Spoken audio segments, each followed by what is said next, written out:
আজ মহান চিন্তাবিদ বাবা সাহেব ভীমরাও আম্বেদকরের জন্মদিন। কিন্তু প্রশ্ন, শুধু আজকের দিনেই কি আমরা তাকে স্মরণ করব আর বাকি দিনগুলোতে ভুলে থাকব? অথচ ভারতের সংবিধান রচনায় তিনি এক গুরুত্বপূর্ণ ভূমিকা পালন করেছিলেন। তাই আজকের দিনে বাবা সাহেব আম্বেদকর এবং ভারতীয় সংবিধান নিয়ে আমরা মুখোমুখি হয়েছিলাম বিশিষ্ট লেখক, অধ্যাপক তথা রাষ্ট্রবিজ্ঞানী ডক্টর প্রণব কুমার দালালের। তার কাছ থেকে জানতে চেয়েছিলাম বিভিন্ন বিষয় নিয়ে। তার মধ্যে উল্লেখযোগ্য হলো, স্বাধীনতার এত বছর পর আজও কি দেশের সাধারণ নাগরিক তাদের মৌলিক অধিকার পুরোপুরি পাচ্ছেন? আর আমরা নাগরিকরা আমাদের মৌলিক কর্তব্য কতটা পালন করছি? যে সময় আম্বেদকর সংবিধান তৈরি করেছিলেন, সেই সময়ের সামাজিক, অর্থনৈতিক, রাজনৈতিক বাস্তবতা ছিল একরকম। আজকের ভারত সম্পূর্ণ আলাদা। তাহলে কি সময় আসেনি সংবিধানের বড়সড় পরিবর্তনের? গণতন্ত্রের উৎসব নির্বাচন, সেখানে প্রার্থীরা মনোনয়ন জমা দিতে যাচ্ছেন, কিন্তু সংবিধানের রূপকার আম্বেদকরের মূর্তির পাশ দিয়ে গিয়েও অনেক সময় শ্রদ্ধা জানান না। এটা কি আমাদের উদাসীনতা নয়? এই সমস্ত প্রশ্নের উত্তর খুঁজতেই আমরা পৌঁছেছিলাম প্রণববাবুর কাছে। এখন শুনুন তিনি কি বলছেন। আজ স্যার ভীমরাও আম্বেদকরের জন্মদিন। ভারতীয় নাগরিকদের মৌলিক অধিকার বাস্তবে তা রক্ষা হচ্ছে বলে কি আপনি মনে করেন? প্রথমেই আমি আমার শ্রোতাবর্গকে নমস্কার জানাই এবং সোমালিয়ার তরফ থেকে যে উদ্যোগটা নিয়েছে আমার বিভিন্ন বিষয়ে মতামত জানার, এই যে উদ্যোগটা নিয়েছে তার জন্যে আমি তাদেরকেও ধন্যবাদ জানাই। তো প্রশ্নটা ছিল আর একবার বলুন। আজকে ভীমরাওয়ের জন্মদিন, ভারতীয় নাগরিকদের মৌলিক অধিকার বাস্তবে কি রক্ষা হচ্ছে বলে আপনি মনে করেন?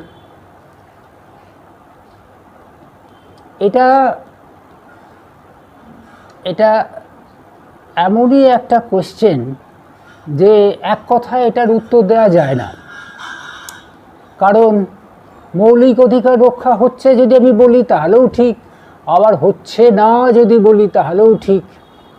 কারণ মৌলিক অধিকার একটা নয়, ভারতীয় সংবিধানে 12 নম্বর ধারা থেকে 32 নম্বর ধারা পর্যন্ত মৌলিক অধিকারগুলো যে বলা আছে তার অনেকগুলোই রক্ষা হচ্ছে, আবার অনেকগুলোই রক্ষা হচ্ছে না। যেমন আমি যদি বলি যে শিক্ষার অধিকার, এটা আগে মৌলিক অধিকার ছিল না, এটা পরে মৌলিক অধিকার ওই 21 নম্বর ধারার সঙ্গে কর যোগ করে এইটাকে মৌলিক অধিকার হিসেবে স্থান করে দিল যে ওই 6 বছর থেকে 14 বছরের যারা বালক বালিকা, তাদের অভিভাবকরা যেন তাদের শিশুদের বা তাদের সন্তানদের পড়াশুনোটা, শিক্ষা দীক্ষাটা যেন অতি অবশ্যই পালন করে, দেখাশুনো করে, এই দায়িত্বটা তাদের উপর দিল। এর সাথে আরেকটা প্রশ্ন করব, আমরা নাগরিকরা আমরা কি মৌলিক কর্তব্য কি সেটা কি আমরা সঠিকভাবে পালন করছি? এটা পরে আসছে, আগে তুমি যে প্রশ্নটা করলে সেটার উত্তরটা আমি দিয়ে দিই। যে এই শিক্ষার অধিকার দেখতে গেলে আমরা দেখবো, হ্যাঁ সবাই তো শিক্ষার অধিকার পাচ্ছে, যে 5-6 বছর বয়স হচ্ছে স্কুলে যাচ্ছে, স্কুলে পড়াশুনো শেষ করে তারা কর্মজীবনে প্রবেশ করছে, সে যে যেমনই কর্মজীবন শুরু করুক না কেন, একটা কর্ম নিয়ে তো তারা থাকছে, এই ব্যাপারটা আমরা এখন দেখতে পাচ্ছি। কিন্তু আমরা যদি আরো গভীরভাবে দৃষ্টিটাকে নিয়ে যাই, তাহলে আমরা দেখব যে কত ছেলে যে শিক্ষার অভাবে ভুগছে, কত ছেলে যে দারিদ্র্যের কারণে শিক্ষা প্রতিষ্ঠানে যেতে পারছে না। এই ব্যাপারটা কিন্তু যাদের দেখার দায়িত্ব তারা ঠিকভাবে দেখছেও না, সরকার থেকে তাদের প্রতি দৃষ্টি নিবদ্ধ করছে না। কারণ এই বিশেষ করে যেগুলো খুব গরিব এলাকা, এই তফসিলি জাতি, তফসিলি উপজাতি বা উদ্বাস্তু বা অন্য দেশ থেকে হয়তো এদেশে চলে এসে কোনো রকম করে আশ্রয় নিয়েছে, তাদের ছেলেমেয়েরা শিক্ষা প্রতিষ্ঠানে যাওয়ার সুযোগ পাচ্ছে না, তারা দুবেলা দুমুঠো খেতেও ঠিক মতন পাচ্ছে না। তাই শিক্ষার অধিকারটা যে সবাই পেয়েছে বা সবারই কাছেই এটা ফলপ্রসূ হয়েছে তাও বলা যাবে না। আবার শিক্ষার অধিকারটা যে ব্যবহার বা সবাই এটাকে ভোগ করতে পারছে না সেটাও বলা যাবে না। শুধুই কি শিক্ষা, এর সঙ্গে তো স্বাস্থ্য, খাদ্য এগুলো তো আছে। না, সে তো আছেই। আমি তুমি যে প্রশ্নটা করেছিলে সেইটার উত্তর দিলাম। আর আমাদের মৌলিক অধিকার বলতে তো অনেকগুলো অধিকার আছে, 6টা অধিকার, আগে 7টা অধিকার ছিল। ওই এর অধিকারটা ছিল ব্যক্তিগত সম্পত্তির অধিকার, সেইটাকে এখন মৌলিক অধিকার থেকে বাদ দিয়ে একটা সাধারণ অধিকারে স্থানান্তরিত করেছে 300 সঙ্গে ক যোগ করে 300 ক নম্বর ধারায়। আর বাকি 6টা অধিকার মূলত রয়েছে। এই মৌলিক অধিকারগুলি, যে অধিকারগুলি সংবিধানে স্থান পেয়েছে, এখনও রয়েছে যেগুলো মৌলিক অধিকার হিসেবে স্বীকৃত, তার মধ্যে রয়েছে সাম্যের অধিকার, স্বাধীনতার অধিকার, শোষণের বিরুদ্ধে অধিকার, ধর্মীয় স্বাধীনতার অধিকার, সাংস্কৃতিক ও শিক্ষা বিষয়ক অধিকার এবং শাসনতান্ত্রিক প্রতিবিধানের অধিকার। এই 6টা অধিকার আপাতত রয়েছে সংবিধানে। তার সঙ্গে ওই একটা যোগ হয়েছে শিক্ষার অধিকারটা, ওটাকে আলাদা করে বলা হয় না, ওটাকে ওই আমাদের যেটা স্বাধীনতার অধিকার তারই একটা অঙ্গ হিসেবে ওটাকে ধরে নেওয়া হয়েছে 21 নম্বর ধারাতে। এই আধুনিক যুগে আমরা নাগরিকরা মৌলিক আমাদের যে কর্তব্য সেটা কি আমরা সঠিকভাবে পালন করছি বলে মনে করেন? মৌলিক কর্তব্যটা যোগ হলো অনেক পরে, সংবিধান তৈরির অনেক পরে, 42তম সংবিধান সংশোধনী আইনে বোধহয়। এবং মৌলিক কর্তব্য বলে বলা হলো যে মা বাবাকে শ্রদ্ধা করা, শিক্ষককে শ্রদ্ধা করা, এগুলো কিন্তু নয়। আমি মৌলিক কর্তব্য বলে যেগুলোকে বলা হয় সেগুলো হচ্ছে সমাজের প্রতি দায়বদ্ধতা, এটাও বলা নেই। যেগুলো বলা আছে তার মধ্যে এই সংবিধানকে রক্ষা করা, জাতীয় পতাকাকে শ্রদ্ধা করা, জাতীয় সঙ্গীতের প্রতি শ্রদ্ধাশীল থাকা, এই সবগুলো এইগুলোই রয়েছে আর কি। আর প্রশ্নটা তোমার কি ছিল? মৌলিক কর্তব্য। হ্যাঁ, মৌলিক কর্তব্যগুলো আমরা কি পালন করছি? মৌলিক কর্তব্যগুলো যদি সব ঠিকঠাক পালন করতাম তাহলে তো দেশটা একটা আদর্শ স্থানীয় দেশ হতো। তো সেই কর্তব্যগুলো আমরা অবহেলাই করি, কারণ আমরা সাধারণত নিজেরা যখনই শিক্ষিত হয়ে যাই, যখনই একটা আমরা স্বাবলম্বী হয়ে যাই, চাকরি বাকরি পেয়ে আমরা প্রতিষ্ঠিত হয়ে যাই, তারপরে আর আমাদের দায়িত্বের কথা ভুলে যাই, আমাদের কর্তব্যের কথা ভুলে যাই। এই সমাজকে রক্ষা করা, তারপরে দেশের 5 জনের শিক্ষার বিস্তার ঘটানো, এই সবগুলো যে মৌলিক কর্তব্যের মধ্যে রয়েছে সেগুলোর কথা একদম ভুলে যাই। 11টা মৌলিক কর্তব্য আছে, 10টা আগে ছিল, তার উপরে একটা যোগ হলো, 11টা মৌলিক কর্তব্য আছে। তো এই শিক্ষার কর্তব্যটাও ওই বাপ মায়ের বা গার্জেনের ছেলেকে শিক্ষার অধিকার, সেটাও তো রয়েছে মৌলিক কর্তব্য হিসেবে। আজকে আম্বেদকরের জন্মদিনে আরেকটা বিষয় আপনার কাছ থেকে জানবো। আমরা ছোট থেকেই পড়ে এসেছি ভীমরাও আম্বেদকর সংবিধানের জনক, তিনি সংবিধান রচনা করেছিলেন, এটা কতটা যুক্তিযুক্ত? এইটা আমিও ছোট থেকেই শুনছি এবং বহু লোকের মুখে এটা উচ্চারিত হয় যে ভারতীয় সংবিধানের জনক হচ্ছেন ভীমরাও রামজি আম্বেদকর। কিন্তু ঘটনাটা পুরোপুরি সত্যি নয়। Ambedkar played a very vital role in the making of the constitution, এটা ঠিক, যে সংবিধান তৈরির ক্ষেত্রে তিনি একটা বড় ভূমিকা নিয়েছিলেন, কিন্তু আসলে তিনি যে সংবিধানটা রচনা করেছিলেন এরকম নয়। আমি যদি সংবিধান রচনার ব্যাপারটা একটু বলি সংক্ষেপে, তাহলেই প্রমাণ হয়ে যাবে যে তিনি একমাত্র সংবিধানটা রচনা করেছিলেন সেটা নয়, ঘটনাটা তা নয়। সংবিধান রচনার জন্য একটা বডি তৈরি করা হয়েছিল, সেই বডিটার নাম কনস্টিটিউয়েন্ট অ্যাসেম্বলি, যেটাকে বলা হয় গণপরিষদ। সেই গণপরিষদ 395 জন, না 395 জন নয়, 300 সম্ভবত 98 এরকম, ঠিক মনে পড়ছে না আমার, এই সংখ্যক জনপ্রতিনিধি নিয়ে গঠিত হয়েছিল গণপরিষদ। ঠিক ছিল তারাই সংবিধানটা তৈরি করবে, কিন্তু 6টা মাস চলে গেল, সংবিধানের কাজ এগোচ্ছে না। ডিসেম্বর থেকে জুলাই পর্যন্ত চলে গেল, তখন একটা বডি তৈরি করা হলো, ছোট্ট বডি, 7 জনকে নিয়ে। সেইটাকে বলা হয় ড্রাফটিং কমিটি, এবং তখন থেকেই কার্যত এই সংবিধান তৈরির কাজটা অ্যাকচুয়ালি শুরু হলো।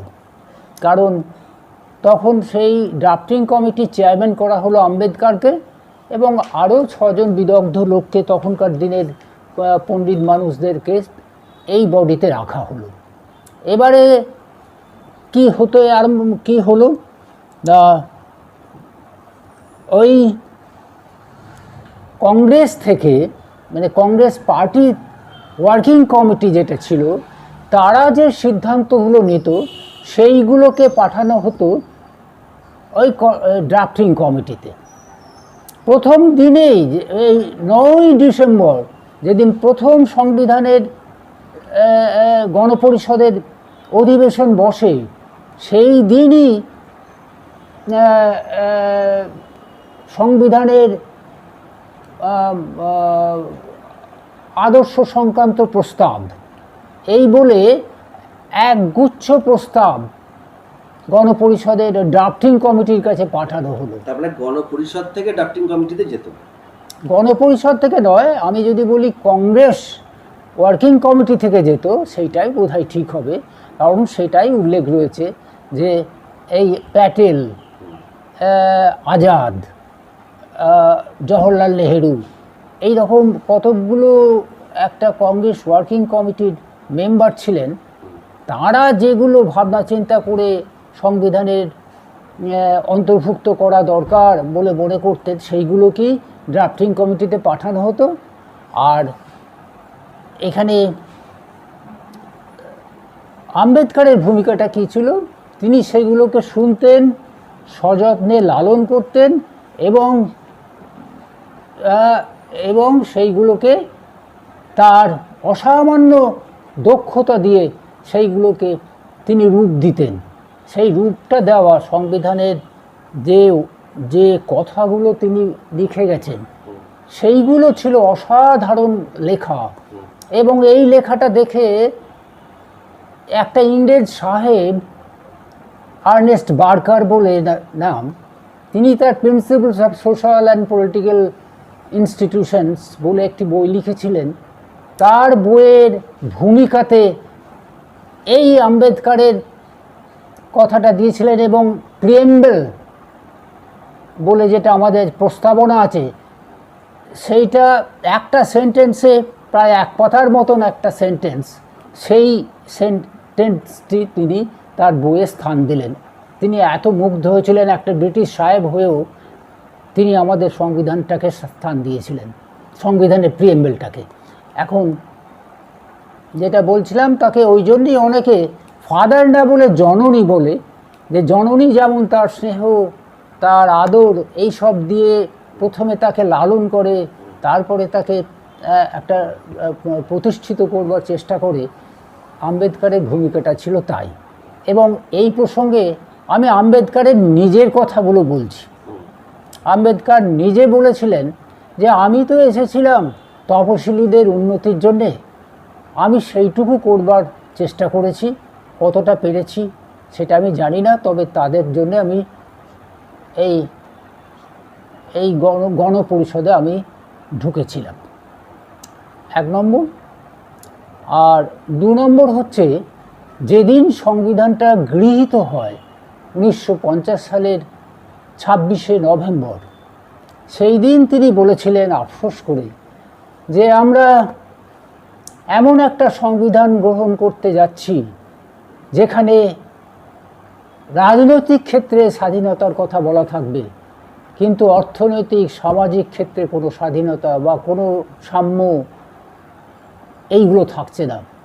এখানে শুধু রাজনৈতিক ক্ষেত্রে সাম্য থাকবে, আমি ভোট দিতে পারবো, তুমিও ভোট দিতে পারবে, আমি কথা বলার অধিকার ভোগ করব, তুমিও কথা বলার অধিকার ভোগ করবে, এই সমস্ত রাজনৈতিক অধিকারগুলো থাকবে। কিন্তু অর্থনৈতিক ক্ষেত্রে তুমি যে বিরাট বড় লোক, তুমি 5 তলার ওপরে থাকবে, আমি যে মাটির কাছাকাছি থাকবো একটা কুঁড়ে ঘরে, কিংবা কুঁড়ে ঘরও নেই, গাছতলায় থাকবো, কেন থাকবো? তার জন্য একটা ব্যবস্থা করা, একটা ন্যূনতম একটা কর্মসংস্থানের ব্যবস্থা করা, সেই সবগুলো সংবিধানে স্থান পায়নি।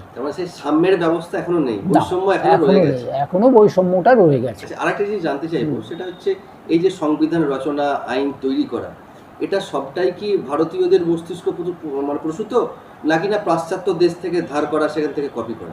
এটা দারুণ ইন্টারেস্টিং প্রশ্ন। এটা আমি দেখেছি যে এটা মূলত ব্রিটেনের কাছ থেকে নেওয়া আর কিছুটা আমেরিকার কাছ থেকে নেওয়া।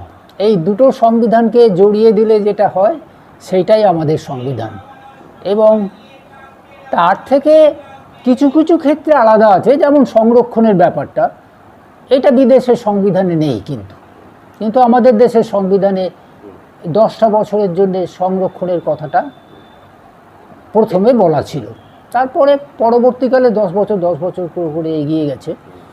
আর ব্রিটেনের সংবিধানের থেকে আমরা কী নিয়েছি? শুধু মাথাটা কেটে দিয়েছি আর বাকি ধরটাকে নিয়েছি। যেমন ওদের মাথায় রয়েছেন একটা বংশ পরম্পরায় রাজা বা রানী, হিজ মেজেস্টিজ অপোজিশন বলা হয়, কি সম্মানের কথা। সেটিকে বলা হয়, এই রাজা বা রানীকে বলা হয় হিজ মেজেস্টিজ, হিজ মেজেস্টি এটা বলা হয়, আর বিরোধী দলকে বলা হয় হিজ মেজেস্টিজ অপোজিশন। আর এমনি একটা কথা আছে যে ইংল্যান্ডের রাজা যা বলবেন সেটাই ওদের সংবিধান, রাজা যা বলবেন সেটা পালন করতে সবাই বাধ্য, কিন্তু কার্যত তিনি বলবেন না, কারণ কার্যত তিনি একজন টিটিউলার হেড বা একজন নিয়মতান্ত্রিক শাসক। তার কাছে যে আইনটা যাবে পার্লামেন্ট থেকে, সেই আইনটাই তিনি সই করে দিতে বাধ্য। যদি এমন একটা আইন যায় তার কাছে যে সেই আইনটায় সই করলেই তার গর্দান কাটা যাবে, তবুও তিনি সেই আইনটায় সই করতে বাধ্য, তিনি সেই আইনটায় সই করবেন এবং তার গর্দান কাটা যাবে। স্যার, এই যে গর্দান কাটা যাওয়া বলছেন, এই বিষয়টা থেকে একটা আপনাকে প্রশ্ন করতে ইচ্ছা হচ্ছে। আপনি তো অবসর সময়ে বিভিন্ন দেশ ঘুরেছেন, তো কোন দেশের আইন সব থেকে কঠোর বলে আপনি মনে করেন? আমি দেশ ঘুরেছি, তখন তার সংবিধান পড়িনি, তখন আইন কানুনও পড়িনি। আমি দেশ ঘুরেছি, দেশের প্রতিষ্ঠানগুলো দেখেছি, দেশের দৃশ্যাবলী, তাদের সংস্কৃতি, তাদের ঐতিহ্য, এইগুলো সব দেখেছি। তবু এখন কোন দেশের আইন সব থেকে কঠোর বলে আপনি মনে করেন বা জানেন? কঠোর বলছো না ভালো বলছো? ভালো, কঠোর। আমি তো ইংল্যান্ডের সংবিধানকে আমার সবচেয়ে ভালো লাগে, কারণ ইংল্যান্ডে একটা নিয়মতান্ত্রিক শাসক আছে ঠিকই, কিন্তু গণতন্ত্র বলতে যেটা বোঝায় সেটা ইংল্যান্ডেই আছে। আর আমেরিকাতে যেটা আছে সেটা ওই 4 বছর অন্তর যে রাষ্ট্রপতিকে বসিয়ে দেওয়া হলো তার দায়িত্বে, সেই 4 বছরে he is no less than a dictator. তিনি একটা ডিকটেটরের থেকে একটা একক শাসকের থেকে কোনো অংশে কম নন। কারণ এখনই তো দেখতে পাচ্ছি, এখনই জনসাধারণ, আমেরিকার জনসাধারণ কি চাইছে? আমেরিকার জনসাধারণ এই যুদ্ধ, এই হানাহানি, কাটাকাটি, মারামারি এটা চাইছে না। তারা এটাকে স্টপ করতে চাইছে, তারা শান্তি চাইছে। কিন্তু একা ট্রাম্প গোটা বিশ্বটাকে একটা তছনছ করে দিচ্ছে। কিন্তু তাদেরকে মেনে নিতে হচ্ছে, তাদের সংবিধানে তাকে 4 বছরের জন্য রাখার দায়িত্ব দিয়েছে। আরেকটা প্রশ্ন আছে, সেটা হচ্ছে এই যে আমাদের ভারতের যে ডেমোক্রেসি আমরা বলি, ডেমোক্রেসি আর ডিসিপ্লিন, এই দুটোই মনে হয় কোথাও একটা ভারসাম্য একটা থাকা দরকার। আমি আমার গণতন্ত্র বলি আমি সব কিছু করে দেবো, আমি কোনো নিয়ম কিছু মানবো না, কোনো ডিসিপ্লিন মানবো না, এই জায়গাটা কীভাবে দেখেন? এই জায়গাটা ভারতের ক্ষেত্রে একরকম, আর পশ্চিমী দেশগুলোর ক্ষেত্রে একরকম। আমি পশ্চিমী দেশগুলোতেও গেছি, ওখানে যখন প্রথম ঢুকলাম তখনই বলে দিল যে দেখবেন এখানে একটু আস্তে আস্তে কথা বলবেন, একটু লো ভয়েসে, কারণ এখানকার লোক বেশি জোরে কথা বলে না। বাজারে গেছি, আমি লক্ষ্য করছি কি ডিসিপ্লিন। এক একটা দোকানে, এক একটা জায়গাতে খবরের কাগজ নামানো আছে, লোকে এসে খবরের কাগজ নিচ্ছে, পয়সাটা সেইখানেই নামিয়ে দিচ্ছে, চলে যাচ্ছে। এমনি সবজির দোকানেও তাই, সবজির দোকানে ওই নামানো আছে, পয়সার দাম লেখা আছে, সেই সবজি নিচ্ছে, পয়সা রেখে চলে যাচ্ছে। এইটাই হচ্ছে ডিসিপ্লিন। এই মানসিকতা আমাদের ভারতীয়দের মধ্যে তৈরি হচ্ছে না কেন এই আধুনিকতার যুগেও? ভারতীয়দের মধ্যে তৈরি হচ্ছে না এই দারিদ্র্যের জন্যে, তারপরে অভাবের জন্যে, তারপরে আন্তর্জাতিক পরিস্থিতির জন্যে। যদি বা আমাদের দেশ এখন অনেকখানি কল্যাণময়ী রাষ্ট্র হয়ে গেছে, কাউকে এই গরিব লোকেদের জন্যে গভর্নমেন্ট যথেষ্ট ভাবছে, ভাবনা চিন্তাটা তাদের যথেষ্টই আছে, কিন্তু তারা তবুও এই কিছু লোক আছে যারা এই জিনিসটাকে ঘেঁটে দিচ্ছে, এই সুন্দর সমাজ ব্যবস্থা চলতে দিচ্ছে না। এই ব্যাপারটা দাঁড়িয়েছে। আম্বেদকর যে সময়ে সংবিধান রচনা করেছিলেন বা সংবিধানকে সাজিয়েছিলেন, তখনকার পরিস্থিতি আর এই 2026 সাল, এই পরিস্থিতি আকাশ পাতাল তফাৎ। তো আপনি কি মনে করেন তখনকার দিনে যেটা ছিল এখন এই সময়তে অন্ততপক্ষে এটাকে আমূলই বলবো, আমূল পরিবর্তন করা উচিত সংবিধানকে? আমার তো তাই, আমি যদি আমার হাতে যদি ক্ষমতা থাকতো, আমি প্রথমেই সংবিধানটাকে আমূল পরিবর্তনের চেষ্টা করতাম। কারণ যে সময়ের উপযোগী সংবিধানটা ছিল সেই সময় পাল্টে গেছে। এখন অনেক বিষয়ে নতুন করে ভাবনা চিন্তার সময় এসছে। যেমন আমি শিডিউল কাস্ট, শিডিউল ট্রাইবদের জন্যে, অ্যাংলো ইন্ডিয়ান সেকশনদের জন্যে, মাইনরিটি সেকশনদের জন্যে, তারপরে ওবিসি, আদার ব্যাকওয়ার্ড ক্লাস, তাদের জন্য যে বিশেষ সংরক্ষণের ব্যবস্থা আছে, আমি সেইটাকে প্রথমে উড়িয়ে দিতাম। কারণ ওই বিশেষ সংরক্ষণের সুবিধা নিয়ে এক শ্রেণীর লোক এলিট হয়ে যাচ্ছে, তারা বড় লোক হয়ে যাচ্ছে, তাদের ছেলেমেয়েরাও সেই সুযোগ সুবিধা নিচ্ছে, শিক্ষার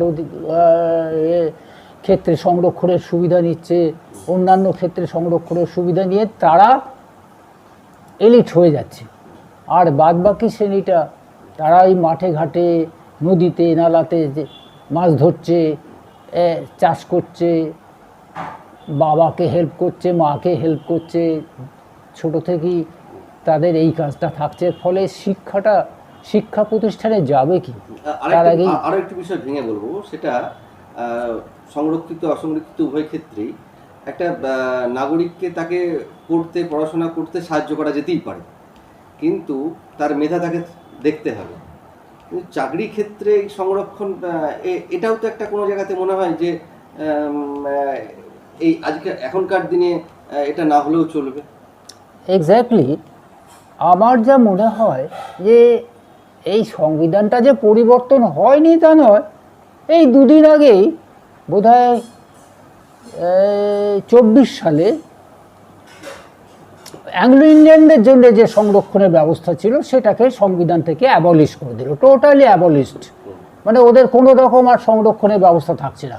ইভিন রাজ্যসভায় যে দুজন লোক যেত ওদের তরফ থেকে অ্যাপয়েন্টমেন্ট দিত রাষ্ট্রপতি, সেটাকেও বন্ধ করে দিয়েছে। কোনো রকম আর স্পেশাল অ্যাডভান্টেজ ওদের নেই। তেমনি করেই এই ভারতের অন্যান্য অংশ কিছু কিছু সংশোধন করে নিতে পারে। যেমন তুমি কি কোনটা বললে? শিক্ষার দিকে তাকে সাহায্য করা যেত। হ্যাঁ, শিক্ষার দিকে আমি একটা জিনিস বলছি, এইটা খুবই দরকার। যারা সংরক্ষণের সুবিধা নিয়ে চাকরি বাকরি করছে তাদের অবস্থাটা একটা নির্দিষ্ট সীমার ওপরে উঠে গেছে, তাদেরকে এই সংরক্ষণের আওতা থেকে বাদ দেওয়া দরকার। কিন্তু সেইটা তো হচ্ছে না। তারা সেই সংরক্ষণের সুবিধাটা নিয়ে ওই যে বললাম এলিট ক্লাস হয়ে গেছে। এইটা ভীষণভাবে অন্যায়, অযৌক্তিক। এইটাকে বাদ দেওয়া দরকার। এটা অর্থনৈতিক ভিত্তিতে এই সংরক্ষণের ব্যবস্থা যদি আদৌ টিকিয়ে রাখতে হয় তাহলে অর্থনৈতিক ভিত্তিতে এটাকে করা উচিত, এটা সংশোধন করা উচিত। এখান থেকে আরেকটা বিষয় প্রশ্ন সেটা আসছে, সেটা হচ্ছে যে সমস্ত নাগরিকরা সংরক্ষিত কোটার মাধ্যমে সুযোগ পেয়ে চাকরি করছেন, সরকারি বিশেষ করে সরকারি প্রতিষ্ঠানে চাকরি করছেন, তো তাদের কর্মস্থলে তাদের নামের পাশে সংরক্ষিত লেখা থাকবে না কেন? এটা কি খুব ভুল? এটা না না, অতি একটা সঙ্গত দাবি যে তারা সংরক্ষণের সুবিধাটা নেবে, অথচ তারা জনসমাজে তারা সেইটার পরিচয় দেবে না, পরিচয় দিতে লজ্জা পাবে। দেখবেন একটি ছেলে যখন চাকরির দরখাস্ত করছে তখন শিডিউল কাস্ট শিডিউল ট্রাইব ওইটা লিখছে, কিন্তু after getting service, getting a job, সে কিন্তু আর কোনো জায়গাতে নিজের পরিচয় দিচ্ছে না যে আমি একজন শিডিউল কাস্ট বা শিডিউল ট্রাইব বা ওবিসি কোটা থেকে আমি এসেছি। সেই জায়গাটাকে সে গোপন করবার চেষ্টা করছে। এটা তো পরিষ্কার রাখা উচিত। এইটাকে কোনো কর্মস্থলে কতজন স্টাফ আছে তাদের নাম এবং তাদের ক্যাটাগরি, এইটাকে পরিষ্কার জনগণের সামনে তুলে ধরা দরকার যে এই লোক হচ্ছে schedule caste schedule tribe section থেকে আসছে। এইটাকে করা দরকার। আমি তোমার এই মতের সঙ্গে একমত হলাম। ভোট তো এসে গেছে, ভোট শুরু হবে, তো এখান থেকে আরও এক বিষয় একটা আপনাকে জানতে চাই আপনার থেকে। এই আরামবাগ লোকসভা, আরামবাগ বিধানসভা, গোঘাট বিধানসভা, এটা দীর্ঘ বছর ধরে এসসি হয়ে আছে।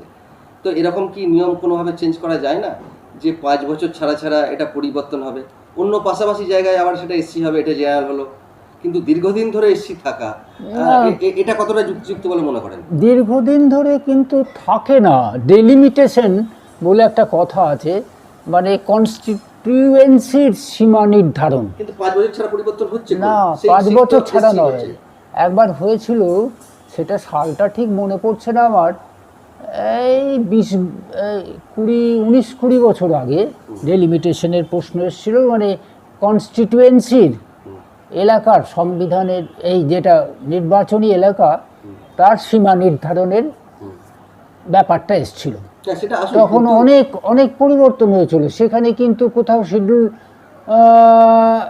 এরিয়া ছিল কি ছিল না, তার ভিত্তিতে কোনো জায়গাটাকে এই সাধারণ সিটটাকে শিডিউল কাস্ট শিডিউল ট্রাইবে করে দিল, আবার কোনো জায়গাটাতে শিডিউল কাস্ট ছিল সেটাকে কিন্তু সাধারণ করে দিল। এইরকম একটা হয়েছিল তখন। সেইটা আমার মতে এইটাকে তুমি যেটা বলছো 5 বছর অন্তর, সেটাকে পুনর্বিবেচনা করা উচিত, যে এইটাই করা উচিত। তাতে কনস্টিটিউয়েন্সিটাকে একটু যদি এই গোঘাটের কনস্টিটিউয়েন্সির সঙ্গে আরামবাগেরটাকে খানিকটা যোগ করে দিল, আবার গোঘাটটা থেকে খানিকটা নিয়ে আর তার পাশের কনস্টিটিউয়েন্সিতে যোগ হয়ে গেল, এই রকম যদি একটা করে তাহলে, এবং এই জনসংখ্যার বিন্যাসগত যে ব্যাপারটার কথা তুমি বললে, সেইটাকে যদি পরিবর্তন করে, এই শিডিউল কাস্ট শিডিউল ট্রাইবটা বছরের পর বছর সেই এলাকাটা, সেই সিটটা শিডিউল কাস্ট শিডিউল ট্রাইবদের জন্যে পাকাপাকিভাবে বন্দোবস্ত হয়ে যাবে, এইটা তাহলে রোধ করা যায়। সংবিধানে তো সমস্ত আইনের কথা উল্লেখ আছে, তা সত্ত্বেও এখন মানুষকে বিচার পেতে আদালতে দীর্ঘ বছর অপেক্ষা করতে হয় কেন? এইটা তো ট্র্যাজেডি অফ ইন্ডিয়া। ভারতবর্ষে প্রথমত এত লোক সংখ্যা, এত তাদের কেসকাবারি, যে এই একটা হাইকোর্ট, রাজ্যের হাইকোর্ট আর গোটা দেশ মিলে একটা সুপ্রিম কোর্ট, এই এই ন্যায় বিচারটা ওই জন্যই পাওয়া যাচ্ছে না। কোনো ক্ষেত্রে দেখা যাচ্ছে একটি লোক বিচারের আওতায় আসতেই তার 18 বছর 19 বছর লেগে গেল। 18-19 বছর পরে দেখা গেল যে he is completely immune of the corruption. সে করাপশনের মধ্যেই নেই, সে একজন সত্যি করে অনেস্ট লোক, সে তখন মুক্তি পাচ্ছে। একটা মানুষের জীবন থেকে যদি 18-19টা বছর কেড়ে নেওয়া হয়, তার জীবনের আর কি থাকে? একদম অন্যায় সংবিধানের জন্যই এত কিছু নির্বাচন, সমস্ত কিছু সংবিধানের উপর দাঁড়িয়ে আছে। তাহলে যেখান থেকে মানুষ আইনের সুরক্ষা পাবে, যে সমস্ত আদালত, সেখানে তো নিশ্চয়ই ম্যান পাওয়ার কম আছে বলে মনে করেন। তাহলে আমাদের সমাজ ব্যবস্থায় বিভিন্ন উৎসব, মেলা, ভাতা, বিভিন্ন প্রকল্প চালু আছে, সেখানেতে অনুদান আসছে, খরচা হচ্ছে, অথচ যে বিষয়গুলোকে যেখানেতে অনুদান দিলে বা যেখানেতে টাকা আরও বেশি করে অনুমোদন করলে মানুষ পরিষেবা পেতে পারবে, তার মধ্যে একটি যেমন আইন ব্যবস্থা। তো এই আদালতগুলোর বিষয়ে সরকারের কি ভাবা উচিত বলে মনে করেন? এখন আদালতের বিষয়ে ভাববার এখানে আমি স্কোপ আছে বলে মনে করছি না, কারণ অলরেডি এই সুপ্রিম কোর্টের বিচারকরা ছিল প্রথম দিকে 7 জন মাত্র বিচারক, এখন সেই জায়গায় 34 জন হয়েছে। কিছু বাড়তি বিচারককেও অস্থায়ীভাবে তারা নিতে পারে, এই ব্যাপারটা এসেছে। কিন্তু সুপ্রিম কোর্টের পক্ষে এত কেস যাচ্ছে যে সেগুলো, তাতেও ওই বাড়তি সংখ্যক, এটাও যথেষ্ট নয়। যেটা যথেষ্ট, তাহলে তো এটা বাড়ানো যেতে পারে কোনোভাবে। হ্যাঁ, এটা বাড়ানোর প্রভিশন আছে, কিন্তু প্রভিশন আছে বলেই যে সবচেয়ে হুটহাট করে তো এইগুলো একটা পদ্ধতি আছে বাড়ানোর, সেই জন্যই সবসময় যেটা প্রয়োজন সেই অনুপাতে তার সঙ্গে সামঞ্জস্য রেখে এই বাড়ানোটা হচ্ছে না। একদম শেষ প্রশ্নে আসব। এই যে ভোটদান, এটাকে বলা হয় গণতন্ত্রের উৎসব। আর এই গণতন্ত্র মানেই আমরা যে ব্যক্তির নাম বা যার নাম আমাদের মুখে আছে, সেটা হচ্ছে আম্বেদকর, ওনার জন্মদিন। তো আপনি দেখেছেন বিভিন্ন প্রার্থীরা প্রচার করছে, মনোনয়নপত্র জমা দিচ্ছে, তা কোথাও কি দেখেছেন বা এরকম দেখা যায়নি আমাদের আরামবাগ শহরে আম্বেদকরের মূর্তি থাকলেও তাকে শ্রদ্ধা জানানো এই উৎসবের মরশুমে, বা সেই মূর্তিকে মাল্যদান করে প্রচারে নামা? এটা কি মনে হয় কোথাও কিছু আমাদের একটা আমাদের বাদ চলে যাচ্ছে? হ্যাঁ, অবশ্যই। কারণ আম্বেদকর, ওই যে বললাম, ফাদার অফ দি কনস্টিটিউশন না হতে পারে, কিন্তু VKRV রাও বলেছিলেন he is of course the mother of the constitution. আর মায়ের যে ভূমিকাটা, সেই ভূমিকাটা তিনি পালন করেছিলেন কিভাবে? কারণ সংবিধানে কি থাকবে না থাকবে সেই প্রস্তাবগুলো আসতো, সেইগুলোকে তিনি মনের ভেতরে ভীষণভাবে চিন্তা ভাবনা করে তারপরে তার অসাধারণ একটা দক্ষতার মধ্যে দিয়ে সেইটাকে রূপ দিতেন। এই ছিল তার ভূমিকা, সেটা কম নয়। সেটা একটা ওই রকম একটা লোকের হাতে পড়েছিল বলে আমাদের সংবিধানের অন্তত আকার প্রকারের দিক থেকে পৃথিবীর অন্যতম শ্রেষ্ঠ সংবিধান বলা হয়। অনেক দেশের সংবিধান ভারতের সংবিধানের অনুকরণে তৈরি হয়েছে, যেমন ইংল্যান্ডের, যেমন আমেরিকার সংবিধান তো অত্যন্ত ছোট, এই 16 পাতার মতন সংবিধানটা। ওদের দেশে বলা হয় যে the constitution is what the জাজেস সে ইট ইজ, অর্থাৎ সংবিধান কি না, ওদের বিচারকরা যা বলে সেটি সংবিধান। আবার ইংল্যান্ডে তো লিখিত সংবিধানই নেই, ওদের অলিখিত সংবিধান, ওই প্রথা ওই রীতিনীতি এই ভিত্তিতে যেটা চলে আসছে সেটাই সংবিধান। আর কিছু কিছু পার্লামেন্টারি অ্যাক্ট তৈরি হয়, সেই দিয়ে ওদের দেশটা চলে। না, আমার প্রশ্নটা অন্য জায়গায়। আমার প্রশ্ন হচ্ছে, যেহেতু আরামবাগে না, এটা মূর্তি আছে, আমি ভুল করলাম ওই জিনিসটা বলতে, যে আম্বেদকরের মতন ওই রকম একটা ব্যক্তিত্ব সম্পন্ন লোক আমরা হুট করতে এই ঠাকুরবাড়ি ওই ঠাকুরবাড়িতে আমরা পুজো দিয়ে আসি, পুজো দিয়ে তারপরে প্রচারে বেরোচ্ছি, হ্যাঁ মনোনয়নপত্র জমা দিচ্ছি। তা এই মানুষটিকে কি একটু স্মরণ করা উচিত নয় সেই দিনটাতে? এটা আমার খুব আশ্চর্য লাগে যে এত বড় একটা কর্তৃত্ব সম্পন্ন বা ব্যক্তিত্ব সম্পন্ন লোক, তার কথা আমরা ভুলে যাই। এত বড় একটা গণতন্ত্রের উৎসব পালন করতে যাচ্ছি, সেখানে তার কথাটাই ভুলে যাচ্ছি। এটা বড়ই দুঃখের কথা। অসংখ্য ধন্যবাদ স্যার আপনাকে আমাদের সময় দেওয়ার জন্য। নমস্কার। শীততাপ নিয়ন্ত্রিত অত্যাধুনিক রেস্টুরেন্ট ময়ূখ রেস্টুরেন্ট। এখানে পাবেন চাইনিজ, পোলাও, বিরিয়ানি, তন্দুরি সহ সমস্ত রকম খাবার। এছাড়াও কাস্টমারদের সুবিধার্থে হোম ডেলিভারির বিশেষ ব্যবস্থা রয়েছে। পাশাপাশি যে কোনো অনুষ্ঠানের জন্য ভাড়া দেওয়া হয়। আমাদের ঠিকানা খানাকুল হেলান সংলগ্ন তিলক চক। Phone number 8617492616 9732162360। সেরা খাবারের স্বাদ পেতে আজই আসুন ময়ূখ রেস্টুরেন্টে।